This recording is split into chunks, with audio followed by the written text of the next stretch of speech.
এই দৃশ্যটি ফুটবলের কোনো মহাতারকার শৈশবের ফুটবল নিয়ে প্র্যাকটিসের মুহূর্ত নয়। এটি ৬ বছরের সোহানের নিজ গ্রামের সবুজ মাঠ, পুকুর ঘাট আর পাকা রাস্তায় ফুটবল নৈপুণ্যের ভিডিও, যা দেখে থমকে যায় হাজারো মানুষের স্কল।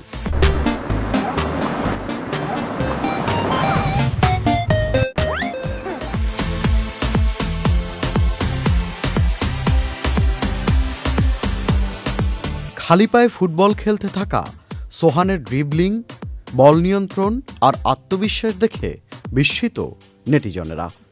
সোশ্যাল মিডিয়াতে দেশি বিদেশি মানুষের প্রশংসায় ভাসছে সোহান। কেউ বলছেন মিনি মেসি, কেউ বলছেন বাংলাদেশ ফুটবলের ভবিষ্যৎ।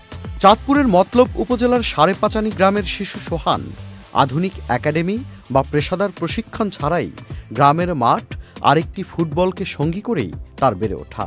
সামাজিক যোগাযোগ মাধ্যমে ছড়িয়ে পড়া ভিডিওগুলো বয়সের তুলনায় অসাধারণ বল নিয়ন্ত্রণ ও ফুটবল স্কিল দেখিয়ে সবার নজর কেড়েছে সোহান। সোহানের বাবা সোহেল প্রাধানিয়ার সীমিত আয়ের সংসার, তবে ছেলের স্বপ্নের পথে কখনো বাধা হয়ে দাঁড়াননি তিনি। মাত্র ৩ বছর বয়স থেকেই বাবার সঙ্গে ফুটবল খেলতে শুরু করে সোহান। আমি পেশায় সাইকেলের মেকানিক, রিক্সা সাইকেলের কাজ করি। আর আমি শুরুতে ফুটবল খেলা, ক্রিকেট খেলা পছন্দ করি।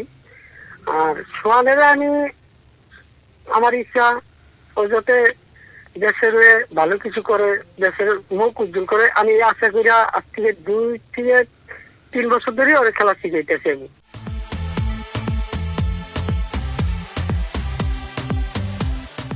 সোহানের গল্প মনে করিয়ে দেয় বিশ্বের অনেক কিংবদন্তি ফুটবলারের শুরুর দিনের কথা।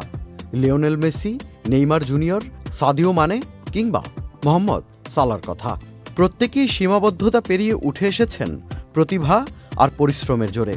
ছোট্ট শিশু সোহানও প্রমাণ করেছে প্রতিভা শুধুই বড় শহরে নয়, জন্ম নেয় গ্রামের মাঠেও। খুদে এই ফুটবলারের প্রতিভা গত বছরের আগস্ট 2025 নজর কেড়েছিল বর্তমান প্রধানমন্ত্রী তারেক রহমানের। তার নির্দেশনায় তৎকালীন সময়ে জাতীয় দলের অধিনায়ক ও বর্তমান ক্রীড়া প্রতিমন্ত্রী আমিনুল হক গিয়েছিলেন সোহানের বাড়িতে। উপহার দিয়েছিলেন ফুটবল সরঞ্জাম, এমনকি আর্থিক সহায়তা দিয়েছিলেন দায়িত্ব নেওয়ার প্রতিশ্রুতিও। সোহান এখন মাসে 1-1.5 মাস পরে গিয়া 10 দিন, 15 দিন, 20 দিন গিয়ে থাকে গিয়ে প্র্যাকটিস করে। আর আমি বাসায় যতদূর আমার পক্ষে সম্ভব ততদূর আমি চেষ্টা করি। আমার পক্ষ থেকে তো প্রধানমন্ত্রীর ধন্যবাদ জানাই। আমি মনে করি আমার একজন অভিভাবকের মতো কাজ করছে।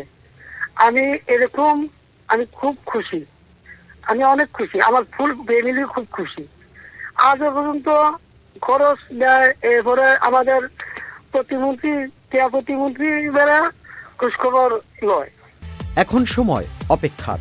হয়তো বয়সের সাথে সাথে নিয়মিত প্রশিক্ষণ আর সঠিক পরিচর্যায় সোহান হয়ে উঠতে পারবে বাংলাদেশের ভবিষ্যৎ ফুটবলের এক সম্ভাবনা। Tanvir Limon, channel I.